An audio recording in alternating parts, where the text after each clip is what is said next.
Somebody please do a 3D full open world survival adventure Oregon Trail. Yes. I want that. Yeah. That'd be That'll great. be great. Yeah. It'll be terrible. Real recently, actually, I played something called Potion Craft. Yes, I remember you talking about this. Yeah. What I talked about before, I think, was Potionomics. Oh, I'm sorry. Wrong potion. There's a lot of there's also a potion permit that came out like the same year. There's a lot of potion things. Games that hold my attention is actually Good Hope. Games that, for me, it's games that aren't going to be pay to win. That's always a hope. The hope is that they don't do what it looks like they're trying to do, which is take a lot of the mobile cash cow kind of. This is why we're going to talk about Diablo 4 in the next one. Yeah.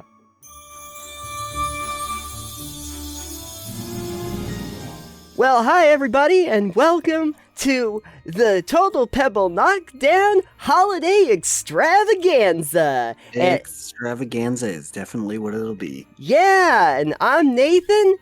And I am in the holiday spirit, I guess, and I'm Alex. That's right, and we're gonna have a great old time. I can't do this, Alex. No? I can't do it. I can't do it. Bah humbug.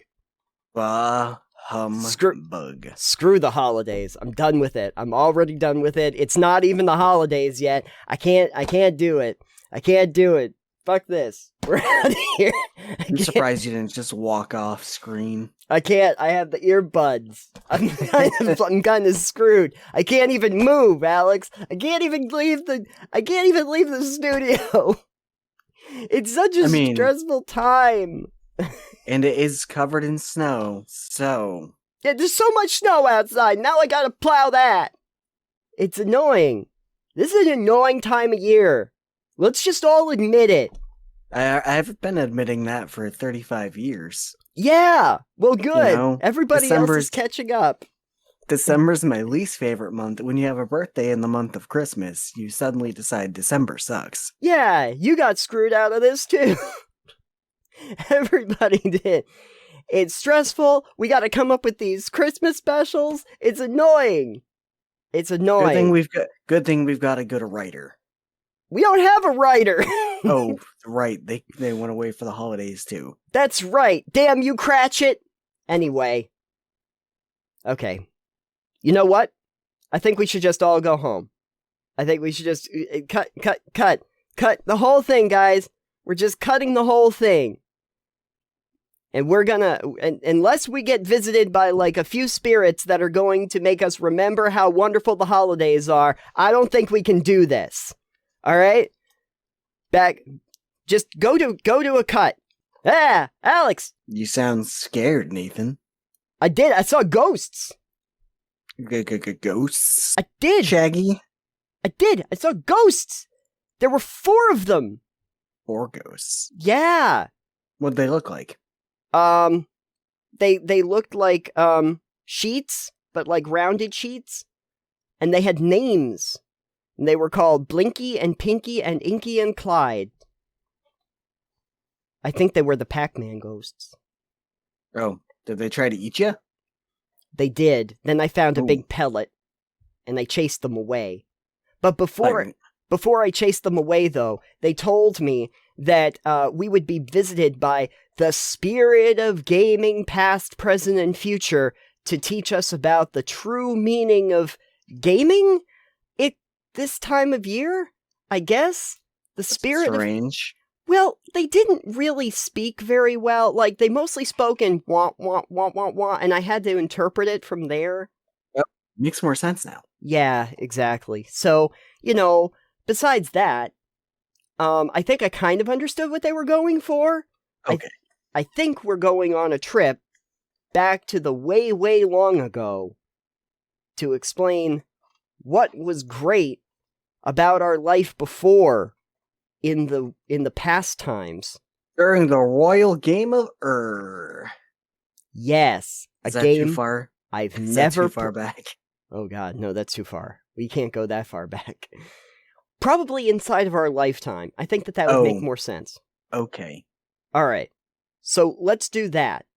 All aboard the nostalgia train. Woot woot! The ghosts are back. Alex, let's talk a little bit about gaming past. Sure. Which past? Which games? That's a good question. I was going to say that I was going to talk about games that I remember playing back when I was but a littlin. I don't know if you remember. Bad. That was a long time ago when I was a littlin.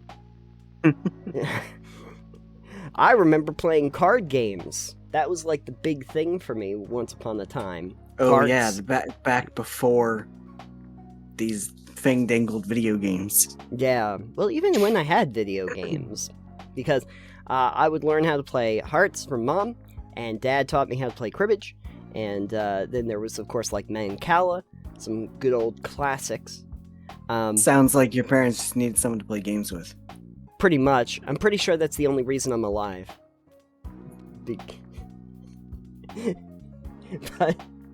But I do remember playing my original system, and this was my original system at least, was the NES. Ah, nice. Yes. Where I came in. See, technically also the NES, despite being a bit younger than you are. I have 2 older sisters. Right. So we had an NES, and then I went from the NES to a PlayStation 2. Got it. Yeah. Okay. Well, that's good. So you went from, so the NES to the PlayStation 2. Now, see, I went to friends' houses beforehand. Oh, okay. And when I would go to my friends' houses, they had the Atari 2600. There you go. Now we remember what the model number is. And the Atari 2600 had, like, the Pac Man and all of that good stuff. But, besides the Pac Man, I don't really remember a lot of the stuff that was on the Atari. We didn't play a lot. Fine. Yeah. The controls were interesting. You remember the joystick? Yeah, just the joystick. And the 2 buttons. It's Yeah. pretty simple. But anyway, NES, though, classic. Yeah. Classic. Super Mario Brothers. Duck Hunt. Duck Hunt. Where you just hold the gun against the screen. The and... light gun. Yeah. Yep. That was like the first time that you could actually do that with the light gun. That was great. The light gun was pretty cool. You just hold it up against the screen and click, click, click, click, click, click, click, click, click. That was great. That's actually one of those technologies that I'm kind of surprised didn't get more play outside of arcades afterward. Yeah, it's a little weird. I mean, Yeah. I guess VR kind of utilizes some of that, but not the same kind of technology. And considering it was like the 80s, it's pretty impressive stuff. They also had that Robbie the Robot. Yes. I was going to say, Nathan, while we're talking about games of the past and whatnot, what was the first video game that you, remember, playing and being like, wow, this is great? Oh, man. Well, obviously the stuff that was... Yeah. First game. It doesn't have to be a video game. Doesn't have to be a video game. Okay. Well, I would say that if it was a tabletop game, I do remember liking Monopoly. For the reason that I really did want to be like a landlord. Look at all of the stuff that I get. Build out my hotels. Of course, now knowing more of the rule set, I'm kind of like going, oh, I probably wasn't playing this right. Yeah. Nor was anyone. My sisters would always cheat at Monopoly, so... How do you cheat at Monopoly? Well, I would have to go to the bathroom or something, get up and leave the room, and they'd just steal money. Oh, they would just take money. Yeah. They would just be like, yoink. That seems like the most Monopoly thing to do anyway. It really does. Yeah. But, besides that, I mean, I remember Mancala. Great classic game. I would play Parcheesi. That's always a great one. Trivial Pursuit was always a big one in my family. Oh yeah, Trivial Pursuit. That's always that's a good one. It's a little outdated now. It was outdated at the time. I think the problem that I had was that the Trivial Pursuit questions that they had that were out of the box would make sense to people who were of an older generation. But I had no idea what it was. You had to get the junior cards or something for me to even reference anything. That was part of it. But in terms of the video games, I mean, obviously the ones that were out of the gate for me for the NES, that would have been the Super Mario Duck Hunt combination. And while I like the technology of Duck Hunt, I do remember, like, Super Mario was a little bit more iconic for me.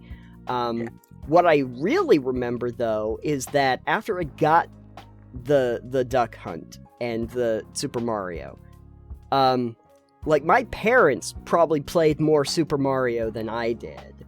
Like they'd be up late at night, like, kind of going, "Ooh, we got to stage 3 or something."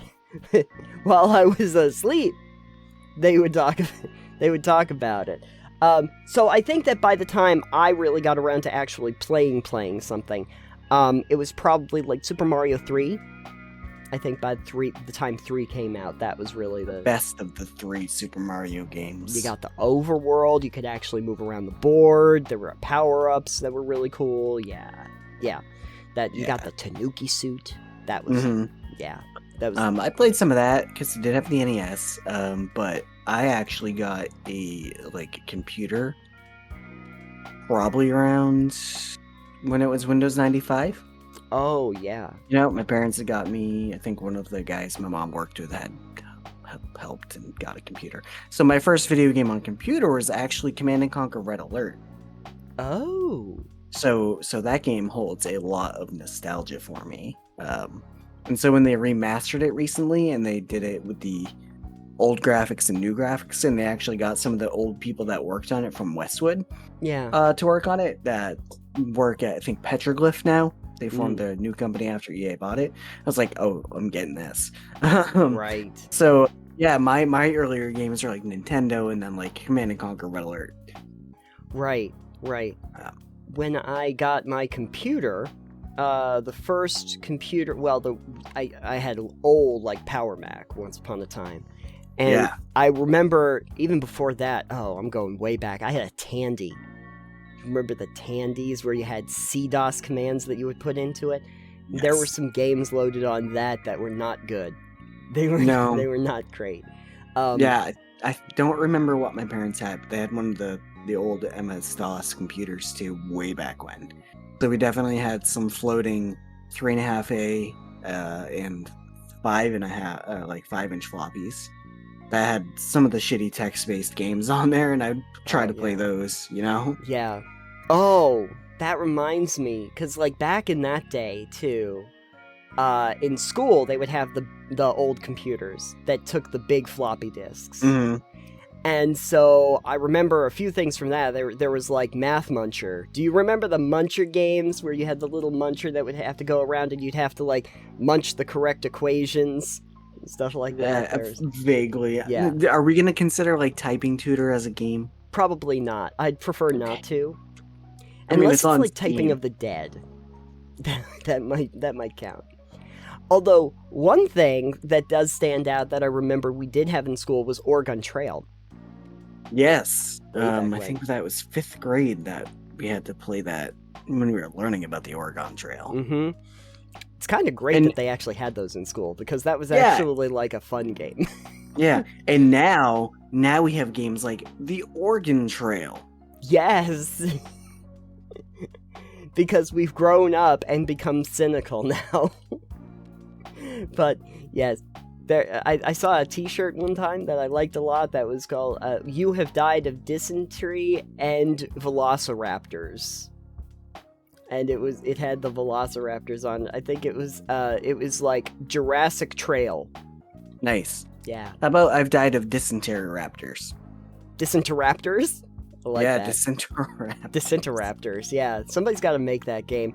We need a full 3D remake of Oregon Trail that does that where you're in the sea. You know what we actually do need, now that you're saying this, we've got a lot of games like Greedfall and stuff that come out. Mm-hmm.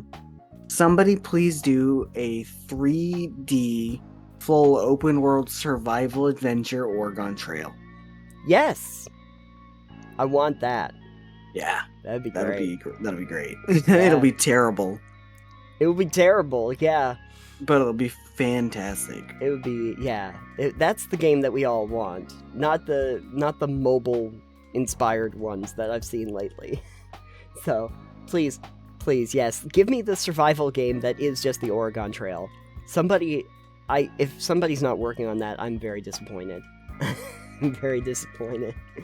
When I got my computer, though, like an actual computer, actually one of the first games that I had was probably, like, Deus Ex, but, I remember once upon a time when they had shareware.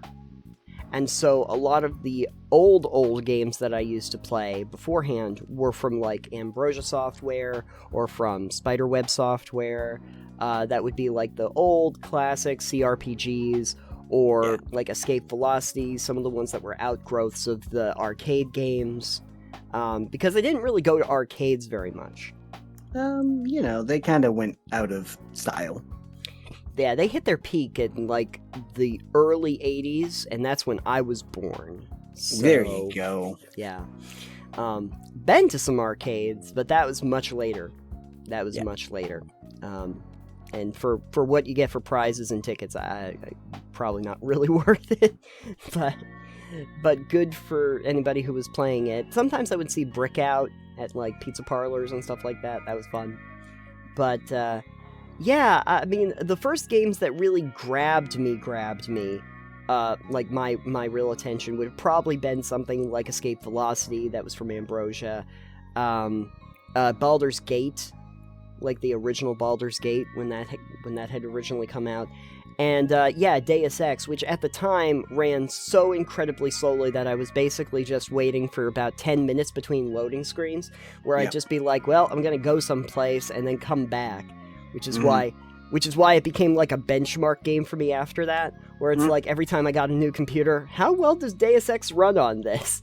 And so too well. So now, when I bought the new one, I was just fascinated with the fact that it now runs so quickly that you actually have to get a mod because it doesn't function properly if you don't mod it out. It just, like, I got to the point where it runs so quickly on the old version of Deus Ex that you run immediately from point A to point B while all the dialogue stacks up on top of each other because it doesn't expect it to run that quickly, and it becomes practical. Like, even when I was crouching, like, you press the button just a little bit forward, like the W key just to go a little bit forward, and you go halfway across the screen, and it becomes unplayable, basically.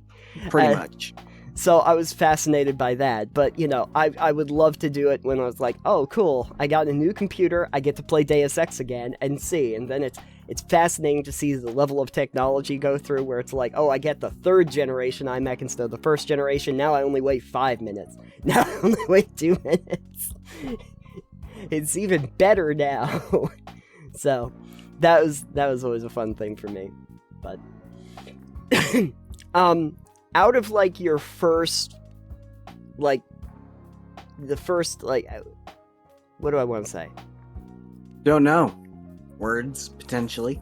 I want to say words. The spirit of Gaming Past wants me to ask you, out of, like, the games that you played 10 plus years ago, what are the ones that you'd want to go back and play today? Oh, man. Well, I did mention Command & Conquer Red Alert. They did the remaster, so I have it. I've played a little bit of it and just not touched it since because I haven't had the energy. Yeah. I mean, Pokemon, again, I played a bunch of that, teens, on the original Game Boy. Sorry, I had a Game Boy Pocket back then. So Pokemon's Yellow and Blue. Sorry, first one I got was actually Yellow version, the one where you actually get Ash's Pikachu, and Team Rocket is Jesse and James. Yes. And then I had Red and Blue and Silver, so those are great, and those are still nostalgic to go back and play now with emulators, or I still have the physical cartridges, so I can do that. Games I would still go back and play. I would like to see a newer version of, like, Legacy of Kain. That's when I played teenage years. Again, that's over a decade ago, so that qualifies. Right. Those are great. Those are fun. I'd like to see a remaster because they're a bit dated at this point. But yeah. You reminded me too that my first handheld system was the original Game Boy, the brick.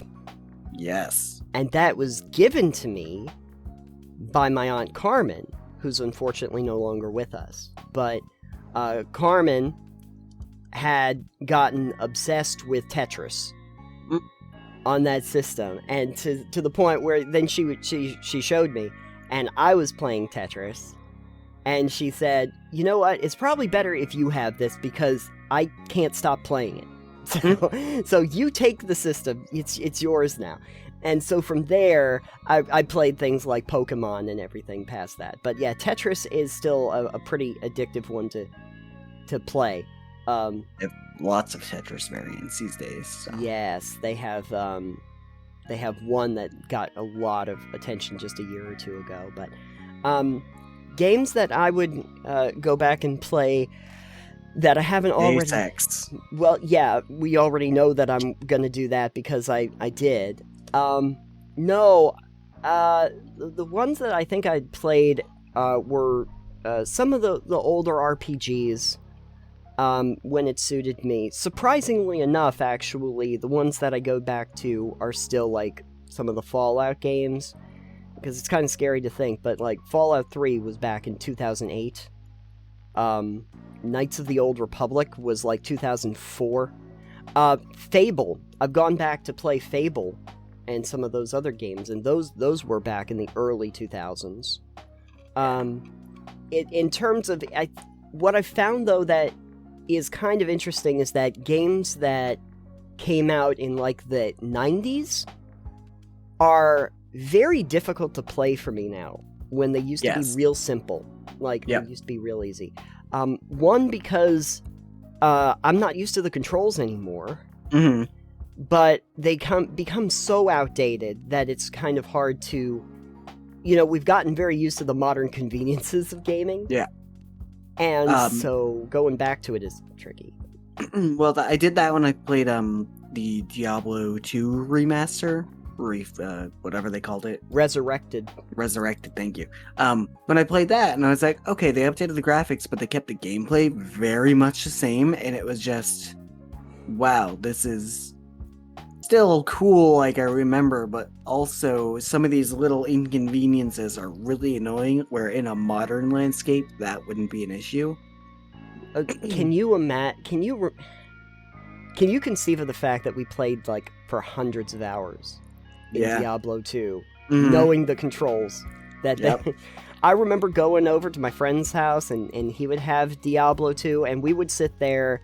It's a single player thing. We can't both play, but we'd be sitting there together at the computer for hours on end playing Diablo, and we'd play online. And then the other one that we played that I can't play today is Morrowind. Like we would sit there for entire days. Like, he'd come over at the very beginning of the day, and Danny and I would sit there until nighttime, like 12-hour days, tooling around in Morrowind.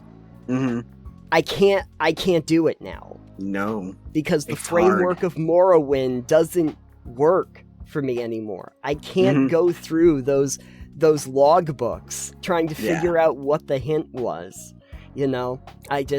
The system doesn't work now, and it's amazing to think that once upon a time, when we were younger, we had more patience and tolerance for this than I do now, for the way the games were built.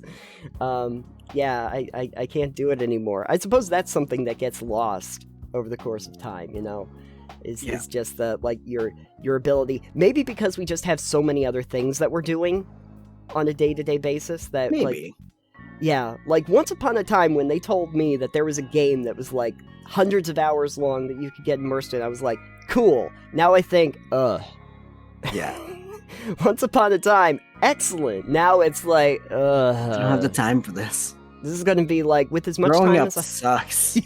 Growing up sucks. All going through this memory lane of Christmas, of nostalgia of games past shows me that growing up sucks. Well, you know what though, Alex? We're going to be visited by another ghost in a second. Hopefully my own. I'm done with this. We're going to be visited by another ghost, and we're going to be talking about stuff we like in the present. we have been visited by the ghost of gaming present. Ghost of Tsushima? Which is a present game. I'm going to consider that a present game. I have not played it, so I can't really discuss it. But Fair, me either. For the interest of framework, I would say that your gaming present as it is the last just couple years. Okay. So nothing too far in the past. But I wanted to just kind of talk about games from the last just couple years, even this year, that just kind of made you happy, that you remember fondly, that reinvigorated your interest in gaming. I wouldn't go that far. Okay, maybe there haven't been nearly as many of those, unfortunately, but the ones that made you happy to play games. Okay. So, Happy to play. Happy to play. Well, I would start off with 5th edition D&D. Yes. Because I did a game with David for a while. Mm-hmm. And then I had a game with you and Ray and my son. And generally speaking, the games that I've had of that over the last couple of years have been pretty good. And those have been enjoyable. I know there are other systems that are lighter or heavier or better for different things, but I enjoy the stories and being able to play that game, and in general being able to play games. So for tabletop, definitely that one, 100%. Mm-hmm. And then Drinking Quest, since I've got this Chuglock shirt on. You got the Chuglock shirt on, yeah. I remember playing that with some friends. Cards Against Humanity as well. Been a few years since I played either of those. Yeah. Probably because I work overnights and nobody wants to do anything when I'm awake now. That's a little problem, but that's okay. I mean, I liked playing D&D. I had the game with Dom, that was great. And we had the game where I got to play Bard. That was fun. That was super fun. And I've had the live stream games that I've gotten to play, mostly with DC. And those are always great, and they're a lot of fun. It's interesting because when we started this project back originally when it was Delve, before we even did TPK, I was very unfamiliar with games altogether, and now have gone to actually actively playing it on forums where people see me play it, which is right. Weird. It's crazy, and I haven't done that. I haven't played on anything where someone has seen me play it. Yeah, that's a future thing. Oh, great! I'm sure you're thrilled about that. If I'm a player, maybe not as a not running the thing. Yeah, no. I don't think you want to do that. There haven't been a lot of systems beyond that I've tried, except for 1879, and obviously when I did Rift Hunters, we were doing Open Legend and stuff like that. But mostly what I've ended up playing is 5e. And for all of the people that will critique it, I must say that as far as the 800-pound gorilla of tabletop goes, 5e D&D isn't a bad one. It's you can make your criticisms, and there's plenty to be made about the framework or what you're looking for in an RPG, but 5e is not a bad game by any measure. And I think that in terms of understanding any kind of genre, it's really helpful to know what the biggest player inside of it is, and it's kind of hard to deny that Dungeons & Dragons is the largest tabletop entity that there is in the system. It's been fun looking at some of the stuff that they want to do for 1D&D, but I don't know if people are going to adapt to it directly, just because 5e's become so ingrained over the last 8 years or so that it's been like the system. So there is that. Tabletop games, I do enjoy those. I've found myself liking a lot of board games. The only problem is that I never have anyone to play with. So I have to find ones that usually like my parents or friends that I have around here, which are very minimal, are going to be able to do. I can't really do a lot of really complex games that have a lot of moving parts. No Scythe or Gloomhaven, huh? I'm hoping that this year, because I did buy it like last year and it's still sealed in the box, is Catan. There you go. Because I played the dice version of Catan, but I haven't played the actual board game of Catan. Okay. But the one that I always really liked, good recommendation, is Carcassonne, if you've never played Carcassonne. Great game, real easy for people to get into, simple to pick up, addictive once you actually start, where you get to lay down the tiles and stuff. I also liked that we got to play Suro when I was over there the one time. Yes. Move your dragons across the board and bonk each other in the head. That's always fun. Video games, though. That's, I'm not gonna lie. I've been looking over my 2022 games list that I usually do, my best to worst list for the year. And this year's been kind of light in terms of, games that were standouts. I think that the games that really involved me more were probably from, last year or the year before. Cyberpunk. Cyberpunk was actually one of the surprisingly good ones that I ended up playing this year. Yeah. Did you play No Man's Sky at all? I did play a lot of No Man's Sky. I did. So I got to play that. Actually, No Man's Sky is one that I came back to after having originally played it in 2016. Right, when it was bad. When it was bad. Yeah, well, I played it right after Next came out, so there was at least a little bit more on the bones, so I'm in 2017-18. But I picked back up where I was at, and got to see all of the new stuff that they put into it. And so that held my attention a lot longer than the first time. But, yeah, no, I'd say Cyberpunk was probably one of my happiest surprises for the year. Yeah. Because when it first came out, it was a mess. It was a mess.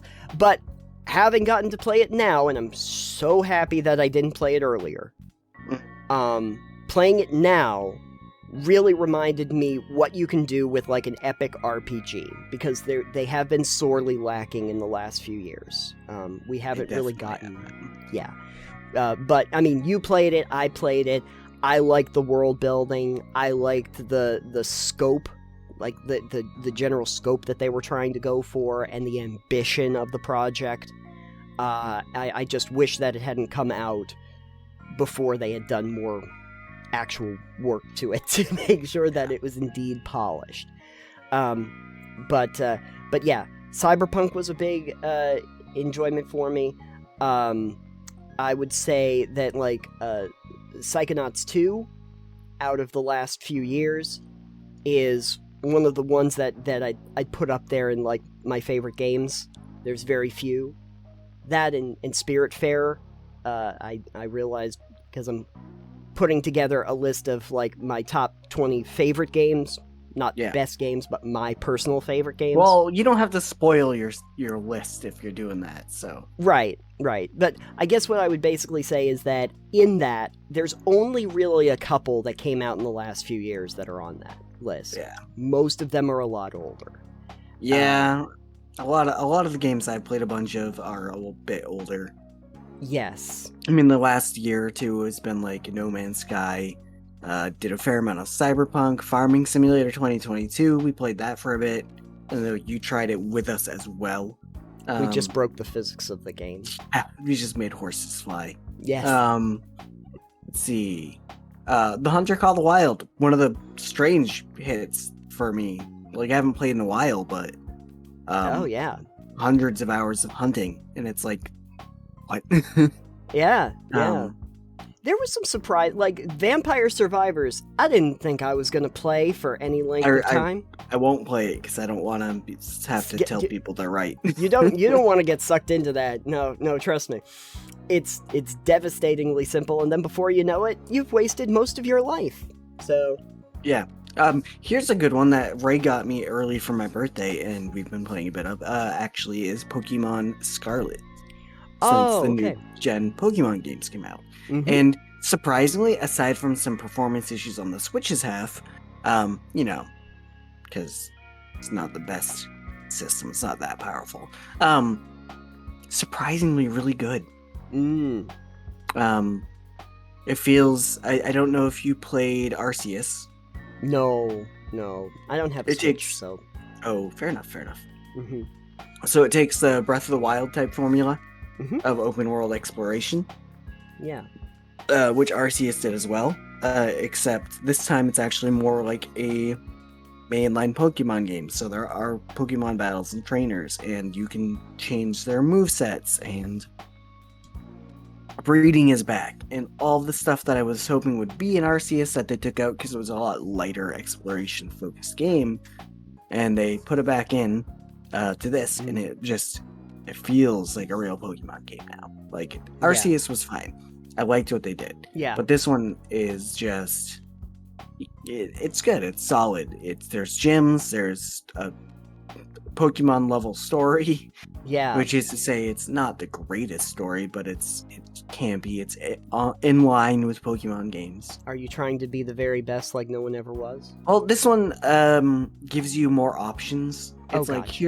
here's 3 different like main storylines that are going on. Mm-hmm. And one is your like the Team Rocket equivalent gang or whatever that you have to stop.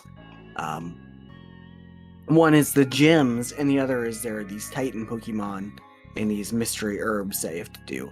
And then at the end later on, there's this big area that you can't get to right now. Okay. Or I can't get to right now. I assume after you beat the Elite Four and whatnot, you can go to this Area 0, I think it's called, or Area 1. Sure. And I think that's like in-game content where there's probably a lot more powerful Pokemon and a lot more challenges, so... Sure. Oh, well that's good. And that one's actually, it's pretty fun, honestly. Yeah. It feels more like what older, mainline Pokemon games felt like, but it's, open world, and you can go wherever you want. Oh, well that's good. That's good. So... Because that's what I liked about the original Pokemon anyway. Yeah, so instead of being the linear experience that older like Game Boy Pokemon was, because let's face it, it was go to town, go to town, go to town, go. You can do this in any way you want. You're like, you're in the academy actually. You're going to school, and they're like, hey, we're having a treasure hunt. So essentially, find your treasure. Go do what you want. This is like a year-long thing or whatever. It's just part of your class. Yeah. Is to go do this, like explore and learn. It's like okay. Mm. So it doesn't tell you what's like the first gym you should go to. Right. It doesn't tell you where to go. It just goes, here's the locations of things. Have fun. Good luck. And so maybe you'll wander into an area and go, oh shit, these guys are level 50 and I'm level 10. And you'll be like, time to run away.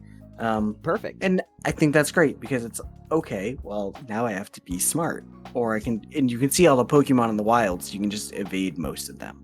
Right. If you don't want to. But you can do what you want, and that's fun. I caught a shiny Mankey. That's which turned into a shiny Primeape. Oh. Which they gave an evolution to in this generation. Uh-oh. Yeah. So Primeape is one of the originals, and Mankey too, obviously. The shiny version is green, but not one of the like Dragonite greens. Thankfully. Okay. So Mankey is just kind of greenish, and it's kind of like okay. Primeape is his arms or his boxing gloves, I think, are green and whatnot instead of the red, and it's like okay. He evolves into a Pokemon called Annihilate. Annihilate. Yes. So it goes from just a fighting type Pokemon to a fighting ghost type. And the description of this essentially is that, in the Pokedex is, depending on which game, is that he's surpassed all physical limitations of his, his form. His immortal coil, essentially. Yeah. He's basically ascended past physical limitations. Oh. Okay. Yeah, he's gone Super Saiyan. He's gone Super Saiyan. They created a Super Saiyan Pokemon. Great. It's not that he's dead, I don't think. I think it's just that he's ascended. Oh, okay. More so. Okay. Which is interesting, but the way you evolve him is strange. He gets a move called Rage Fist. I'm always a rage fist. So Yeah, and I guess you use that 20 times, and then you level him up. got it. Okay. And then he evolves into Annihilate, which Nice. is a very powerful and fun one. And I have one, and he is shiny, and I'm like, this is great. So Excellent. I have actually real recently actually, I played something called Potion Craft. yes, I remember you talking about this. Yeah. What I talked about before I think was Potionomics. Oh, I'm sorry. Wrong potion. There's a lot of there's also a potion permit that came out like the same year. There's a lot of potion things. People want to make potions, man. It reminds me of the Atelier series that was always about like making stuff too. But I think I tried one of those. Did you try an Atelier? Recently? Yeah. It was like I think terrible. I think Meru was one of my favorites, or Rorona. This is Atelier Riser or something. It's a JRPG, right? Yep, they're JRPGs where you put different elements into the pot and you can make different items and craft. Yeah, no, I played like 30 minutes of this, maybe like 10 minutes of it, and like Wasn't the your cup of tea? controls were just so janky right at the get go, and I was like, no, I can't do this. Refund. I'll tell you, I've played several of the Atelier games, and I think that the one thing that I was not happy about is that they have essentially a time frame on them, which basically means that like after 2 years in game, and like they track your time as you're doing stuff. After 2 years, the game kind of goes, okay, the story's over now, and the game just kind of ends wherever you got to, and they say, how well did you do? I know, and it was really annoying because when I was playing like Meru or something, I was like, oh, I'm starting to finally outfit all of my characters, there's new areas to go, and then you hit that time, and they're kind of like going, wow, you've had some pretty great adventures here in this town, and I guess it's time to pack it on in, and then the game ends, and it's like, but I want to keep playing the game. Yeah, I think we could do a whole segment about something on like the that economy of this. Yeah, just the sudden stopping. But anyway, Potion Craft doesn't do that, luckily. Potion Craft you can just play for as many days as you want, and the idea is that you it's kind of neat. The actual ingredients don't have properties to them, but they basically create pathways on this grid. Like, you can almost think of it like a map of the sea, but it's trying to get you to different potions that you can unlock. And so each one of the flowers or geodes or mushrooms or whatever has a certain kind of like pathway that it follows to get you through there. And so the idea is to avoid all of like the hazards and utilize the different elements that you have to try and get to the best possible version of a potion. Maybe create multiple elements on them by utilizing the different things that you get. And of course, none of them are straight lines. They always have to be weird ways to get around the map. And then you sell those potions and haggle with the people that are coming along. And some of them want to use it to break into people's houses, and you can decide if you want to sell to them. Or yes, 100%. That's best customers. That does change your reputation, though. If you sell to people that are doing bad things, it lowers your reputation. And if you sell to people that are doing good things, it goes up. See, you can't do that. You just need to have like an infamy and then a reputation thing. Because then if you keep selling to those bad people, obviously it's risky, but then more bad people will come to you. Yeah, I noticed that, which is why I said, okay, I'm going to stop trying to sell to all of these people as much and see if I can get into the positive. And then I realized, more people who have positive things come to me. But then if I can't give them the potion that they need, and they walk away, I get negative points. Because obviously I didn't help those. You just go down the negative road. Yeah, I could do either of them. It's fine. But yeah, no, there's some neat stuff. You can even like determine, like, when you get a potion that you like, you can save it to a book, and you can buy extra pages to make sure that you save those recipes to a book. I have an idea for a game now from this. We need a game where you build a speakeasy. Yes. during Prohibition. Mm. Or something similar to that. Have a side business on the back that is fencing or whatever, kind of like Moonlighter or any of this. But it's like, all right, here's the deal. This is like illegal. Yes. You have to make it a good business and also provide like an actual business on the other side of this. Like maybe you've got a laundromat and you're laundering money behind you, you know? Yeah. So you have to do both the actual business and run it, so it looks legitimate. And then you have to have your side business that actually makes you money. Right. I You think create a this money needs to be a laundering scheme. thing. Yeah. Have you ever played Empire of the Sun? No. Ah, okay. Or Empire of Sin. Sorry. Also, no. Empire of the Sun was a book. Empire of Sin. I think I've heard that's the Mafia one, right? Yes, it is. Okay. Yeah. I haven't played it. I've seen a little bit. I think it was like a tactics game. It is more of a tactics game. No, not a fan. Yeah. It's a turn-based tactics game. Nope.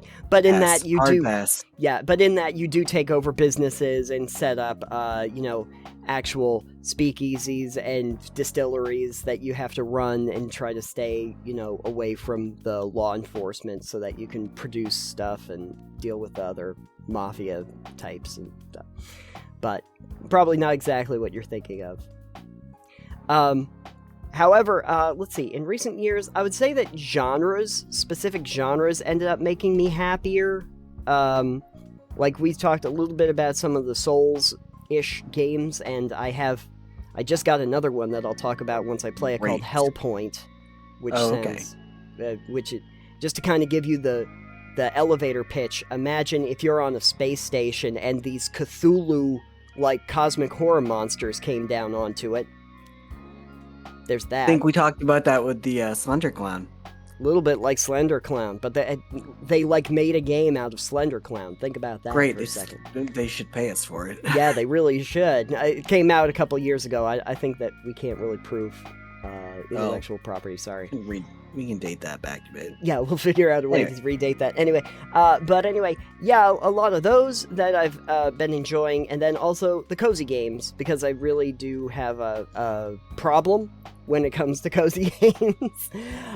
Things like Coral Island, or Dreamlight Valley, or Bear and Breakfast. Yeah, I tried Dreamlight Valley, which was fun-ish, but I don't know, cozy games don't really do it so much for me. Like, they're fun in the short term, I can't play them long term. Yeah, I understand. Is it that they're just, there's not enough meat on the bones for you? I'm not sure.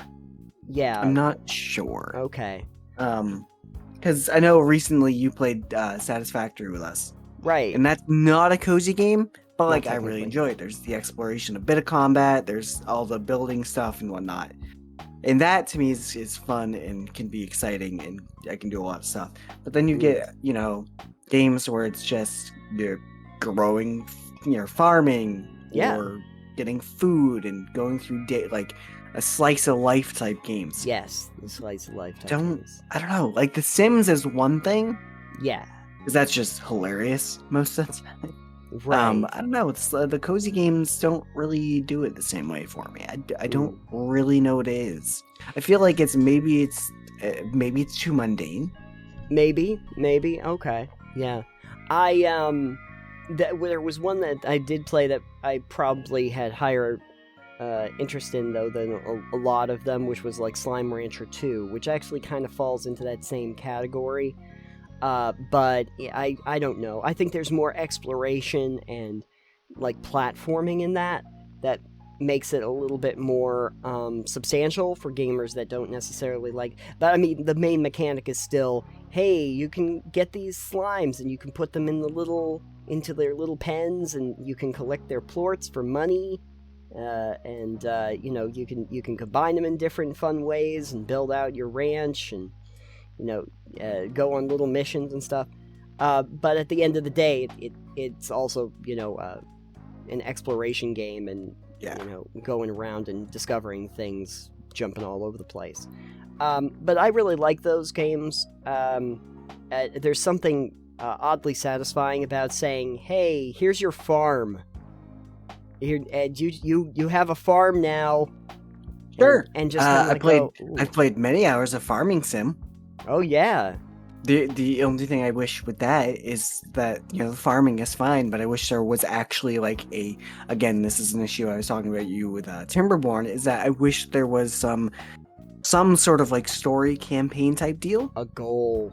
A goal, yes. I like games that have some kind of goal. Yeah. I understand that. Either I can set them myself, and we talked about this before with, I think, franchise mode and Planet Zoo.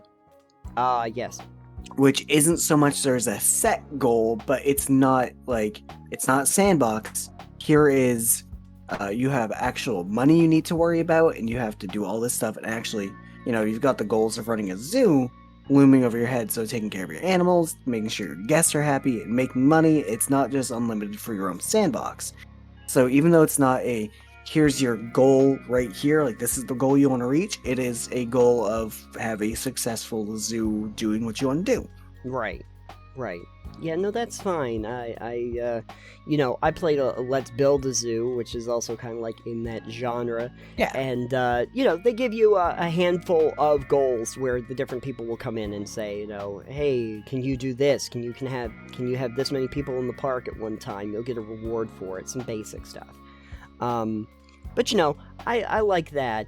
I did find, however, that since I did get my Series X, I wanted to go and play, because I'm a glutton for it, is to go back to play some of the Borderlands games to see what they look like in 4K. Oh. With the same. They look about the same. Cell shading. Yeah, because it's cell shading. They have the 4K upgrades, so there's that. Oh boy. And, the detail is very impressive, very crisp lines. But yeah, they look pretty much like I saw them on the previous version that I had in 1080. But then of course I have to, try all of them and play different classes.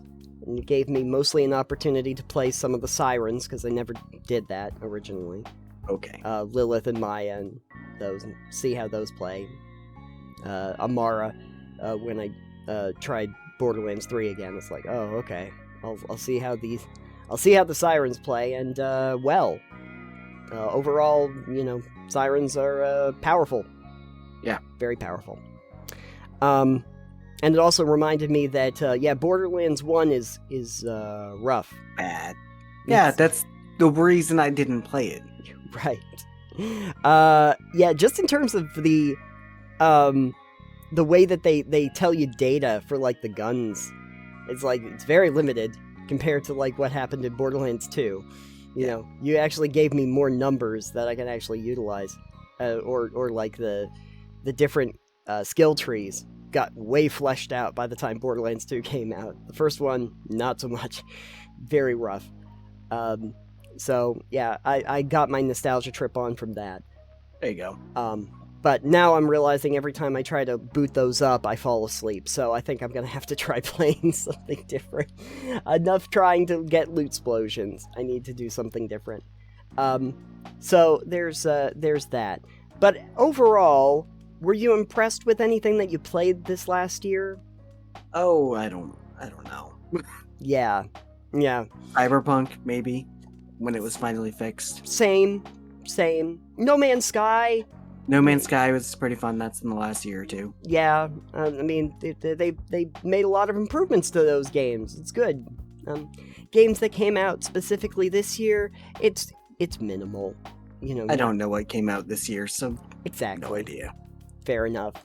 Well, that's okay, because now we're going to be able to transport ourselves into the future. And look forward into a crystal ball. There's going to be a guy with a scythe, and he's going to show us our imminent demise. That's perfect. I hope it's tomorrow. Yes, exactly. The true spirit of the holidays. Thinking about death. Ooh, I felt chill in the air. Oh, it's because it's snowing out. That's true. We're in the middle of a blizzard. Also, Are they calling it a blizzard? Winter storm. Winter storm? Perfect. I thought that it was the chill from the Ghost of Gaming Future. Oh, that could also be it. I'm thinking it might. because now we get to think forward into the future about The world of tomorrow. Welcome to the world of tomorrow.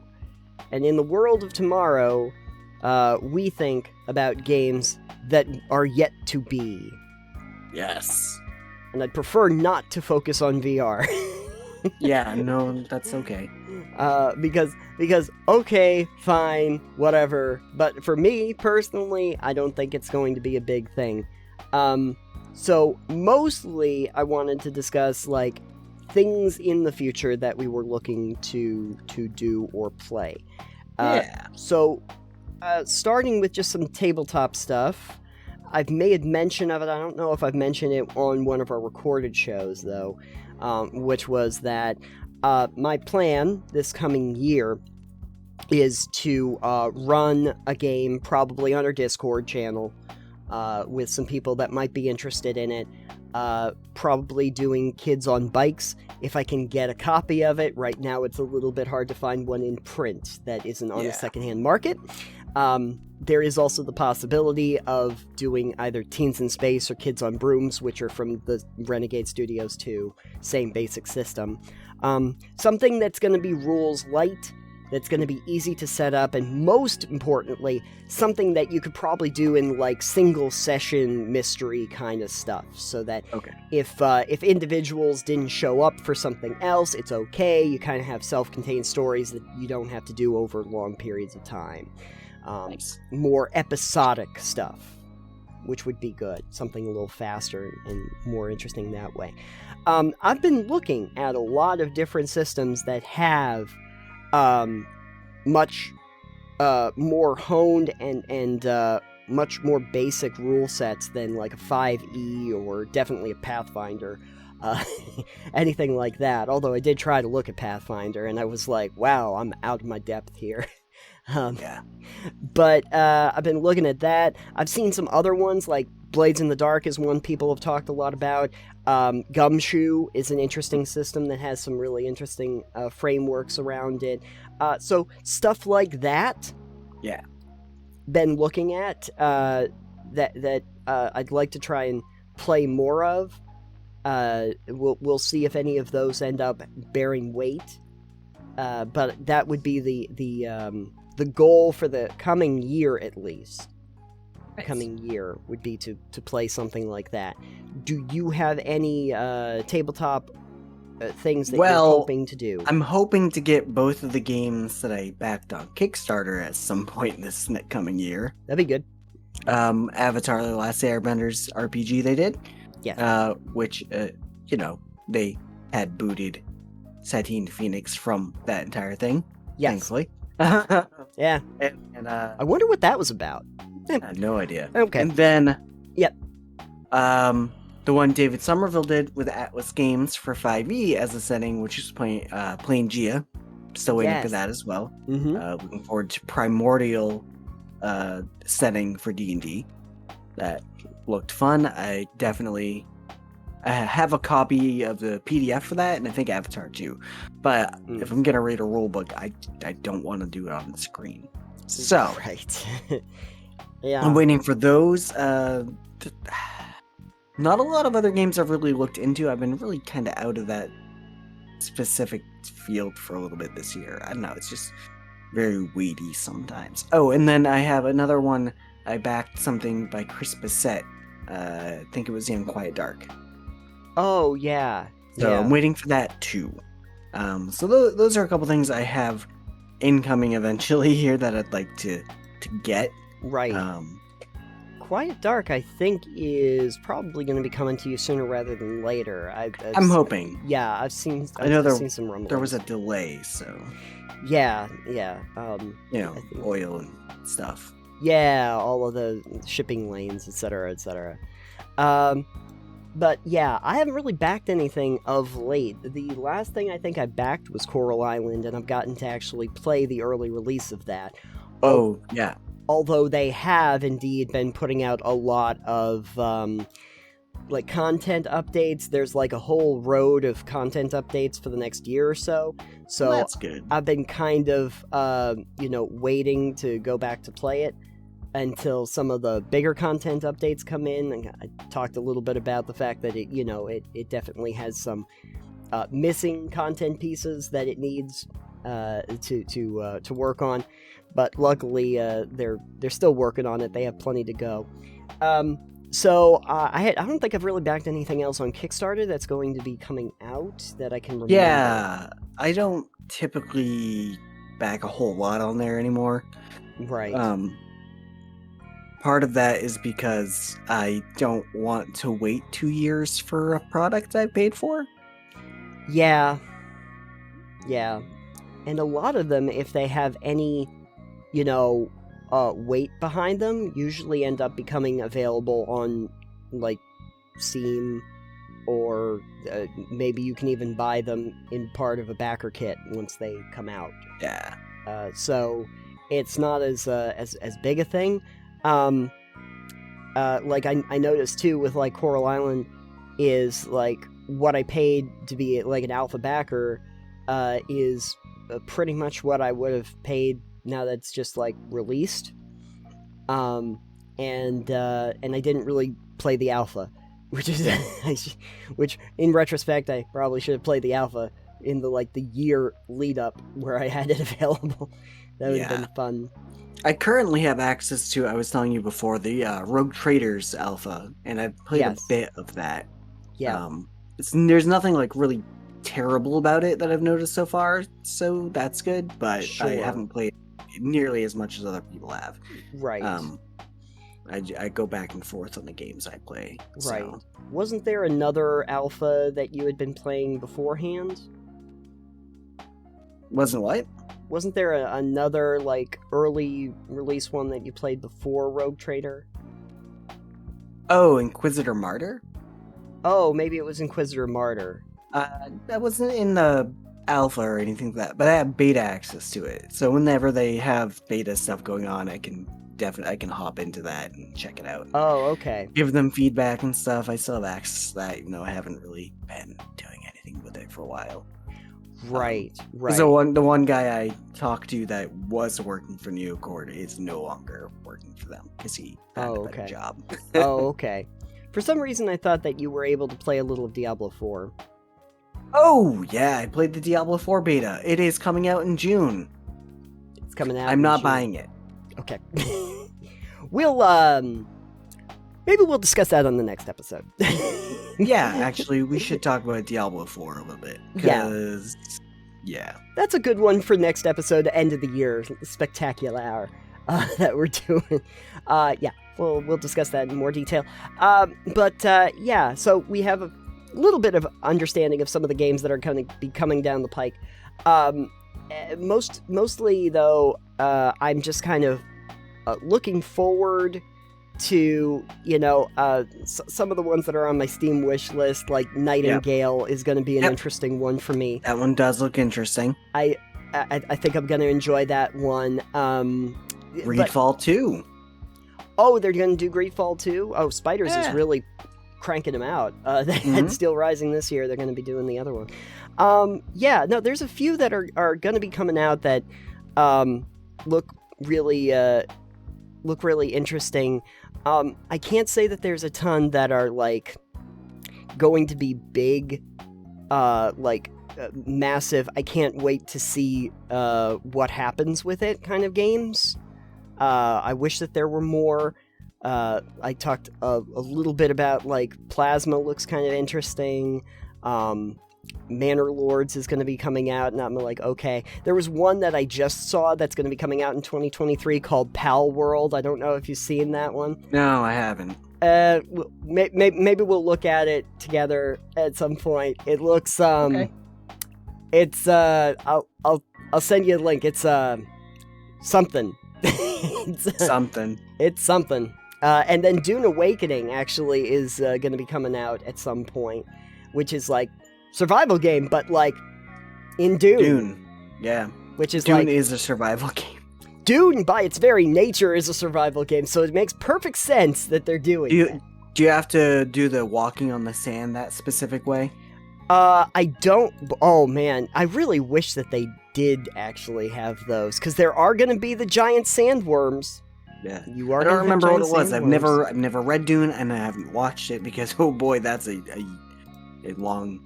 long There's time.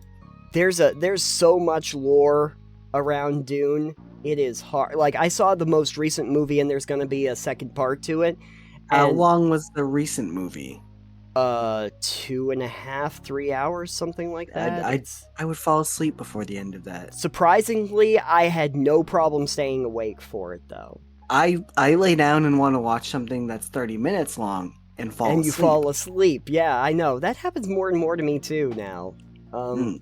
Maybe it's because we're approaching the sweet release of death. I don't know. We're slowly, The Reaper slowly is dying. the Reaper is conditioning us. The Reaper's reminding us of what our grave is going to be.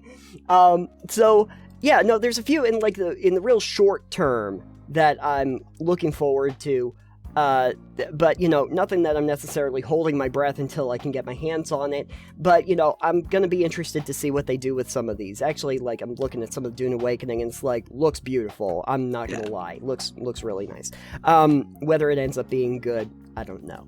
But so some stuff to look forward to, some stuff to be impressed by. Not necessarily the VR. I know some people really do like the VR, but I haven't tried it. I want to like it. I also want it to be better implemented and cheaper. Yes, those are definitely things that I'd like. I'd like the motion controls of actually moving around to be a little bit more implemented if we're going to, have my hands tied up with the actual controllers. I don't want to also use it for motion while I'm trying to, Yeah. I mean, I watch for immersion. I watched the one YouTuber, and I think we had one of their videos on one of the times you were over at the apartment when we were there, who does the Gmod explorations in VR, which is really cool, because, Gmod is 20 years old now. Oh, yeah. That engine is 20 years old. And some people make these maps look absolutely stellar. And he's got the mod to do it in VR, and it's really cool and very, immersive. But watching that, it's even then, there are some issues with VR that are just glaring. And that's not even because it's an old game. Yeah. Yeah. One of the other ones he did in VR was Microsoft Flight Sim. See, I could see that working. Which was interesting. Yeah, I could see that one. I know that they had Half-Life Alyx. A lot of people liked that. Yeah. But I mean, I could get VR and play my spaceship game, Elite Dangerous. I could play that in VR, but I have no reason to want to play that in VR. Yeah. Oh, I think that they had a VR version of that Star Wars Squadrons. That was Probably. Also in the... Which I have on Epic for free. I actually had it. I had it on both my Game Pass, but then they also released it on Epic, so I got it both places. But played a little bit of it. Interesting. Not gonna lie. Probably not my favorite. Any of it. Okay, not my favorite Star Wars game, but I was kind of just surprised that they just made it, and it kind of came out of nowhere. That's always the fun thing too, is that I'm looking at some of the games that are going to be coming out and what's going to be coming out, but then there are always these surprises every year that you never knew were going to be released because no one talked about it, and then they ended up being a big thing. So I'm looking forward to the surprises. Oh yeah, kind of what is it? They announced the Jedi Fallen Order 2? Oh yeah, it's Jedi Renegade something. I can't remember. Whatever. What It's it got was a called. name. It's got a name. We know that much. Yeah. There's gonna be a new one, and it's gonna be a little bit Jedi Survivor. Thanks. Jedi Survivor. Yeah, that one. Yeah, and I'm just really glad that they decided to put a $70 price tag on it. Yeah. Yeah. Not interested at all. Thanks, EA. Right. I mean, what I will say, not that I necessarily think that they can justify the price, but at least when they had Fallen Order, and theoretically in Survivor, they eschewed any kind of loot boxes or pay-to-win mechanics or anything. Yeah, but at like that point, you're already paying for those things Pretty by much. paying $20 more than a typical game. Right. So yeah, so $70, folks. Cough it up. I pay $70 if I want to get like a deluxe edition of a game with all the bells and whistles added on and cosmetics. Yeah. If $70 is the barrier to entry to play the game, I'm probably not going to play it ever. Yeah, for a base game, that's quite a bit to be shelling out. Not that I haven't at some point, or like the 50 or 60 when it was that. Sure, 70 is gonna be tricky. I just spent $80 on World of Warcraft Dragonflight not that long ago because I got the super deluxe edition, which comes with a month of game time as well. So really, I paid the base price plus $15 for another month of game time, and then $5 for some of the cosmetics. Right, exactly. And the mounts, because I was like, that mount's kind of cool, and it's like $5 for like 2 mounts and 2 pets and a couple other cosmetic things. Right. I'm like, and the month is added on, so I'm like, it's either the base game for the 60 or 40, 50, or I get the most expensive one because the middle option was just like, this is pointless to get this one. Right. Everything in that one is included in the other one, and that one includes game time. Right. I think the most that I've actually paid for a game ever, I think I paid like $100, and it was for Borderlands 3. But it was the Borderlands 3 in the metal case Ultimate Edition, so it had all of the additional stuff, and it was basically the Season Pass, so it was all 4 of the expansions were included in it. Oh, great. Yeah, So, Seasons Pass is also a thing I don't like. We're not going to get into that, though. Yeah, I understand people's hesitation. I only really have done Season Passes when I know that I'm liking the game, and I might as well try to get a discount, because I know I'm going to want all of the add-ons. When I know I'm going to want the DLC to play the DLC, I usually will get the Season Pass because it will be cheaper, typically. Although nowadays, maybe not so much. But at any rate, no, typically now I just kind of wait because they're usually going to go on sale, and a lot of the new games even will go on sale inside the year that they were released. I just saw that the new Saints Row that just came out this year is having a sale right now where it's like 30-40% off. Well, you know why that is, right? Because it wasn't very good. Because it bombed. And it didn't sell very well, yeah. No. Yeah. Well, I'm sure you've heard Yahtzee's zero punctuation on it. I believe, I think I have. I've watched a lot of longer in-depth things on it where I think Skill Up was talking about it, and it's like, I'm not going to recommend it. It's not offensively bad, but it's also kind of boring, and the characters don't capture me, and I don't care about them. They're not interesting. I think what Yahtzee has said is that it's a bit reductive to go, balls to the wall Saints Row like they did, and then just try to take this and just reboot the series from the beginning. Yeah, it's kind of hard. After Saints Row 4, where you literally have an alien invasion and you get stuck inside of a simulation where you get superpowers after you had become the president of the United States so that you can try to save humanity. And then there's time travel involved and space lasers and stuff. And then go from that to, hey, a bunch of kids want to start a new gang. Listen, there's a really easy way to do a new game in that series, and it's called telling somebody else's fucking story. Yes. Yeah. At a certain point, it's like I can kind of understand if they were going for the idea of hey, these kids heard about the Saints and they wanted to build their own Saints because it sounded fun, like the fanfic version of Saints Row, but I just the characters were apparently also kind of bland. The writing was kind of bland by comparison. It wasn't. The enemies were damage sponges, and so we end up with a problem. That seems to be a common thing with reboots now. Is that There was nowhere you could really go from Saints Row 4, though. It's really very difficult to go there. Well, it's fine. Again, there are two ways to do it. New character that you play as, new storylines and everything like that. Perfectly fine. Do it in a different area of your game. Right. Not a problem. Yep. Another thing you could do, base it in the past, base it in the future. Doesn't have to be time travel. It could be 50 years ago. It could be 200 years in the future. Doesn't fucking matter. Essentially, you do the Assassin's Creed thing. Every time you start a new Assassin's Creed, it's just a different era and a different place. Sure. You know? And it'd be fine. Yeah. I'd do Saints Row in the mobster era. Oh, yeah. The Saints go back to Prohibition era. Yeah. The Saints go marching in. The Saints go marching in. Back to the Revolutionary War. That would be fun. But, yeah. The problem that Saints Row 4 had was that it's very difficult to go further with that framework. Especially after, like, the follow-up to that, the standalone, was Gat Out of Hell, where Johnny Gat literally goes down to hell to try and save the boss with Kinsey. And then they get, like, hell powers. There's nowhere to go from there.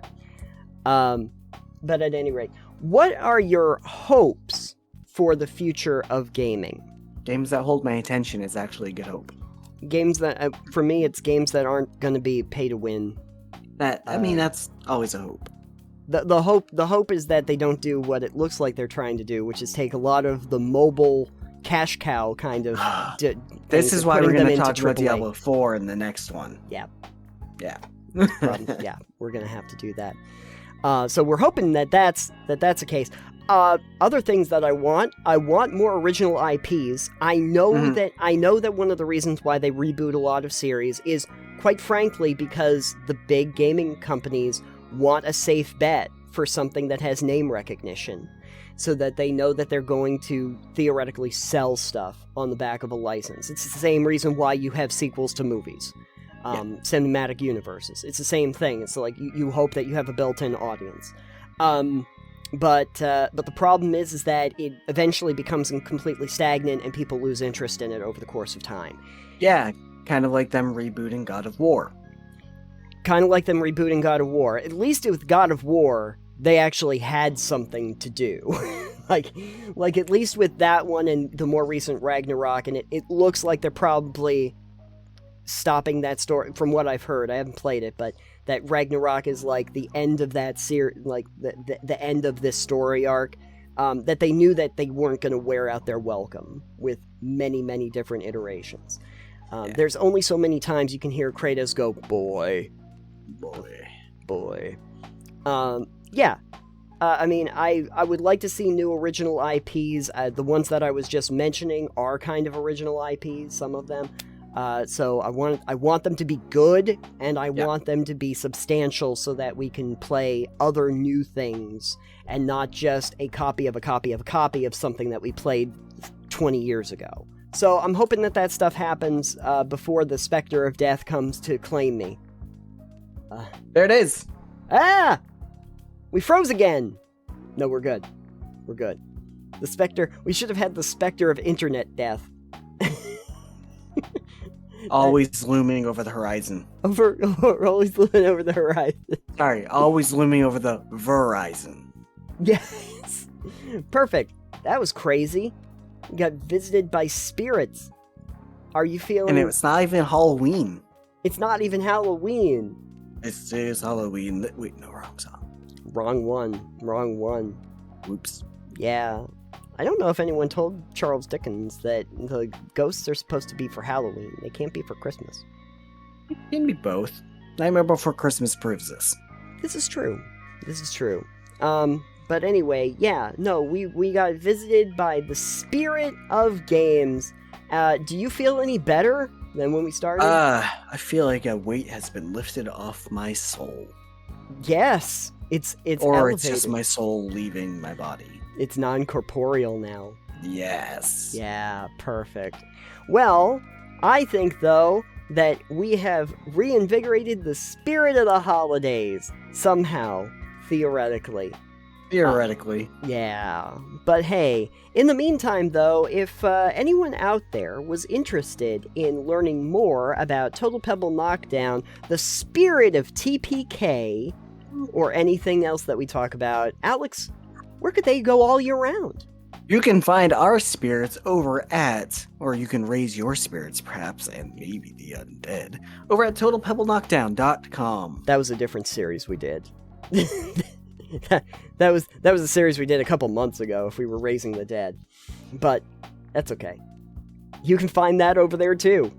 Yeah.